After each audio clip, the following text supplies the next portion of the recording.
सर्व मान्यवर, कोणाचं नाव सुटलं असेल तर क्षमा मागतो।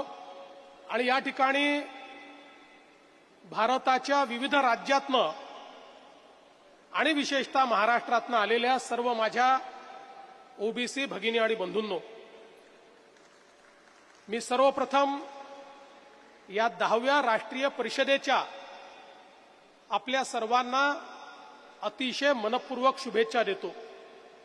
आणि याच्या उद्घाटनाकरता बबनरावजींनी आणि महासंघाने मला निमंत्रित केलं, त्याबद्दल मी आपल्या सर्वांचे आभार मानतो। खरं म्हणजे परिणयजींनी या ठिकाणी सांगितलं की ओबीसी महासंघाची सुरुवात ही एका छोट्याशा खोलीतून 2005 साली झाली, पण तायवाडे सर आणि परिणयजी दोघेही मान्य करतील की 2005 ला जेव्हा सुरुवात झाली तेव्हापासनं सातत्याने माझा संबंध या महासंघाशी राहिलेला आहे आणि तेव्हापासनं सातत्याने महासंघासोबत मी काम करतोय। मला आठवतं की सगळ्यात पहिल्यांदा ज्यावेळी ओबीसीची नॉन क्रिमिलेअरची उत्पन्न मर्यादा ही केवळ 1 लाख रुपये होती, त्यावेळी 2000 साली एक मोठा संघर्ष मी उभा केला होता आणि मग विधानसभा विनंती अर्ज समितीच्या माध्यमातनं विधानसभेतनं त्या काळामध्ये तो 1 लाखावरनं 2.5 लाख रुपये नॉन क्रिमिलेअर ही 2003 साली 4 साली करून घेण्याचं काम हे आपण केलं होतं। आणि त्यावेळी बबनरावजी तायवाळे आमच्या सोबत होते आणि त्यांनी त्यात अतिशय महत्वाचं आणि मोलाचं मार्गदर्शन केलं होतं। आणि म्हणून माझा संबंध ओबीसी चळवळीशी, ओबीसी महासंघाशी हा गेल्या 25 वर्षाचा संबंध आहे। आणि सातत्याने मी हे मानणाऱ्यांपैकी आहे की जोपर्यंत आमच्या ओबीसी समाजाला प्रगतीच्या मुख्य धारेमध्ये आपण आणत नाही, तोपर्यंत आपला जो प्रगत भारत आपल्याला तयार करायचा आहे ते स्वप्न आपल्याला पूर्णपणे त्या ठिकाणी पूर्ण करता येणार नाही। आणि म्हणूनच सातत्याने ओबीसी समाजाच्या ज्या काही मागण्या आहेत, ज्या काही अडचणी आहेत, या अडचणींच्या संदर्भात अनेक वर्ष या संघर्षामध्ये मी सातत्याने सामील होतो। आणि ज्यावेळी मुख्यमंत्री म्हणून, उपमुख्यमंत्री म्हणून, पुन्हा मुख्यमंत्री म्हणून काम करण्याची संधी मिळाली, त्यावेळी मिळालेल्या संधीचा उपयोग करून ओबीसी समाजाकरता जी काही चांगले निर्णय करता येतील ते निर्णय सातत्याने घेण्याचा प्रयत्न या ठिकाणी केला। मला अतिशय आनंद आहे की जवळपास राज्यामध्ये ओबीसी समाजाच्या हिताचे 50 निर्णय हे या ठिकाणी घेण्याची संधी मला मिळाली आणि आपण ते घेतले।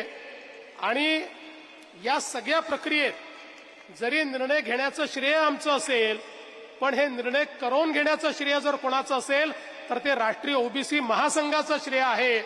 बबनरावजींच्या नेतृत्वामध्ये या ठिकाणी परिणयजी असतील किंवा आमचे सचिनजी असतील, पूर्ण ही जी टीम आहे, या टीमने इतका सातत्याने या सगळ्या गोष्टींचा पाठपुरावा केला की त्यामुळे एक एक निर्णय आम्ही घेत गेलो। आणि मला या गोष्टीचा आनंद आहे की केवळ कागदावर निर्णय राहिले नाहीत, मागे पुढे झाले असतील, कदाचित काही कमी झालं असेल, काही अधिक झालं असेल, पण घेतलेला एक एक निर्णय हा आपण पूर्ण करण्याचं काम केलं। आणि सगळ्यात महत्वाचं म्हणजे हॉस्टेलचा जो निर्णय होता, अतिशय कठीण काम होतं, पण आता आपण जवळपास 54 हॉस्टेल सुरू केले आहेत, उरलेले हॉस्टेलही आता सुरू होत आहेत। आणि निश्चितपणे मला विश्वास आहे की आमच्या ओबीसी समाजाच्या मुलांना मुलींना शिक्षणाकरता त्या ठिकाणी हॉस्टेल असेल किंवा ज्यांना हॉस्टेल मिळत नाही त्यांच्याकरता आपण 60,000 रुपये त्यांना देण्याची योजना सुरू केली, ती योजना असेल, या योजनेच्या माध्यमातून आमच्या मुलांकरता शिक्षणाची दारं आपण खुली केली। यासोबत आपल्या ओबीसी विद्यार्थ्यांकरता पहिल्यांदा परदेशी शिष्यवृत्ती आपण सुरू केली आणि आज मोठ्या प्रमाणात आपली मुलं परदेशात देखील शिकतायत। अर्थात आता महासंघाची मागणी आहे की याचा थोडा विस्तार केला पाहिजे, अधिक विद्यार्थ्यांना त्या ठिकाणी पाठवलं पाहिजे। नजीकच्या काळात जरूर त्याचाही विचार आपण हा निश्चितपणे करू. पण मला या निमित्ताने एवढंच सांगायचं आहे की आम्ही ओबीसी समाजासोबत मी अतिशय कन्व्हिक्शननी या ठिकाणी आहे. माझ्याकरता ओबीसी समाज हा काही राजकीय फायद्याकरता मतांकरता विषय नाही, तर माझं एक कन्व्हिक्शन आहे की या देशातला ओबीसी समाज हा या देशाच्या पाठीचा कणा आहे. या समाजाने या देशाच्या संपूर्ण जडणघडणीमध्ये पायव्याचं काम केलेलं आहे आणि ओबीसी समाजातल्या विविध जातींनी आमच्या 12 बलुतेदारांनी ज्या प्रकारे आपल्या देशामध्ये आपला गावगाडा चालवण्यामध्ये या ठिकाणी काम केलेलं आहे, आज आपल्या सरकारला आणि देशाला त्यांच्या पाठीशी उभं राहावं लागेल.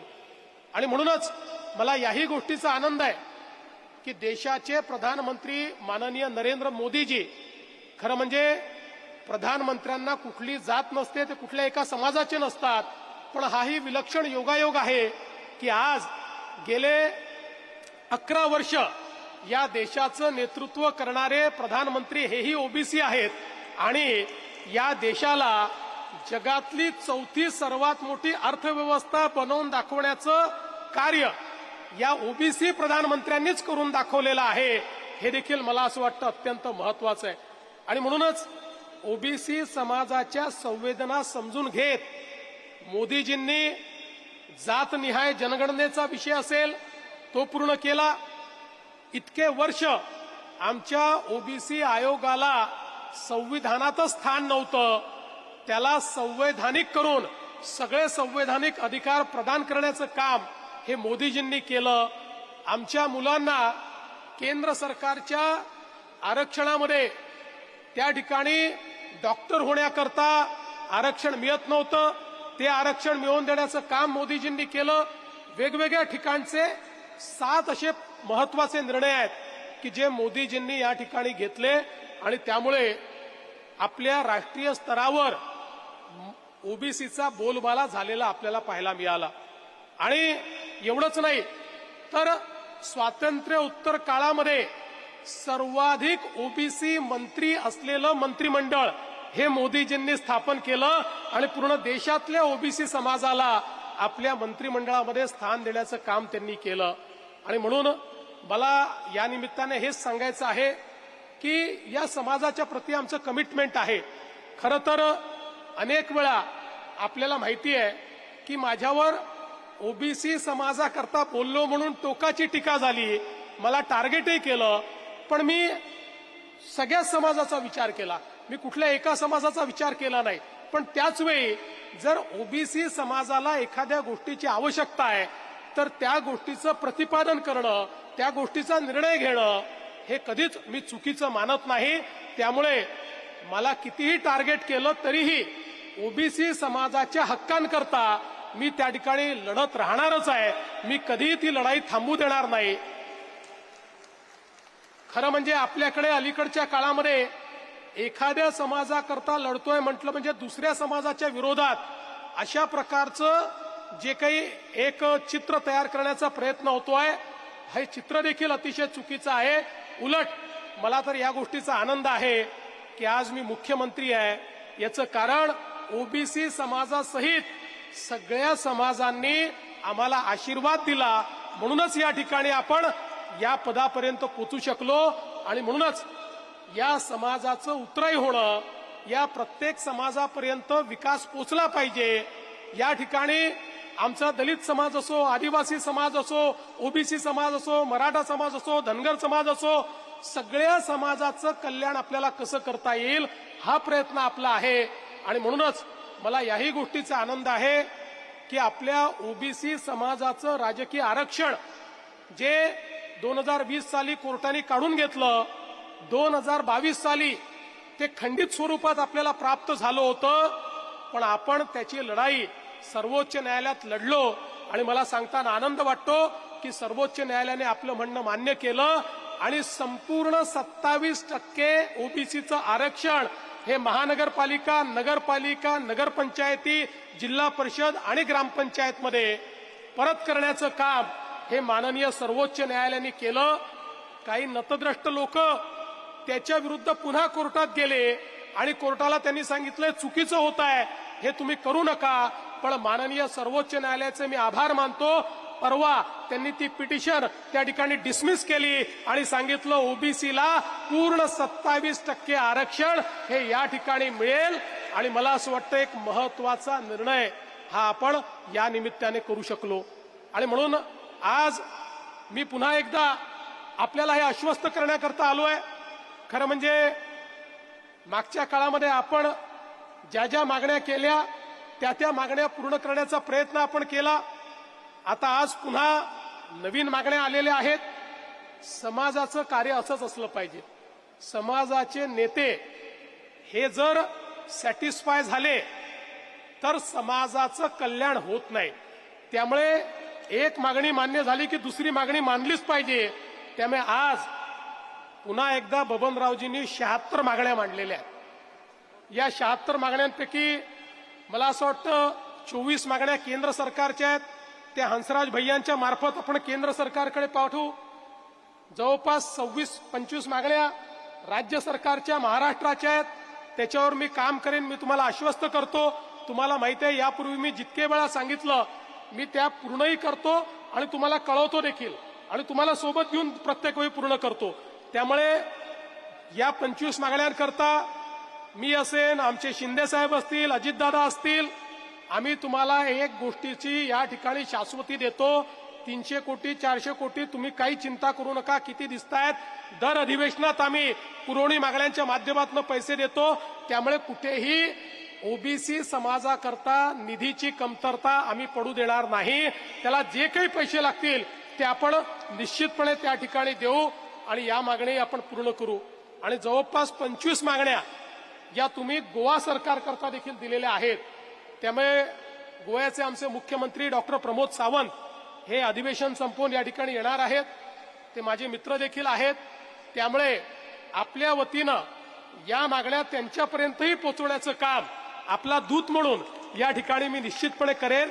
आणि महाराष्ट्राप्रमाणे गोव्यामध्येही आमच्या ओबीसी समाजाकरता काही चांगले निर्णय जे तुम्हाला अपेक्षित आहेत ते निर्णय या ठिकाणी झाले पाहिजेत. अशा प्रकारचा प्रयत्न आपण करू. येत्या काळामध्ये अनेक गोष्टी आपल्याला करायच्या आहेत. नागपूरचं ओबीसी भवन जे मला असं वाटतं की आपल्या राष्ट्रीय ओबीसी समाजाकरता एक महत्वाचं अशा प्रकारची ती वास्तू आहे. 38 कोटी रुपये आपण दिले आहेत. आपण कुठल्याही परिस्थितीमध्ये येत्या काही काळामध्ये त्याचं काम सुरू करू आणि 1.5-2 वर्षामध्ये ते काम पूर्ण करून एक अतिशय भव्य अशा प्रकारचं ओबीसी भवन हे राष्ट्रीय ओबीसी महासंघाला देऊ. जिथनं संपूर्ण देशाचं काम हे आपला राष्ट्रीय ओबीसी महासंघ करेल आणि ओबीसी समाजातल्या विविध घटकांचे ज्या अडचणी आहेत त्या सोडवण्याचं कार्य या ठिकाणी होईल. आज या निमित्ताने मी आपले आभार मानतो. खरं म्हणजे सगळे वक्ते या ठिकाणी आहेत, सगळ्यांची भाषणं होणार आहेत.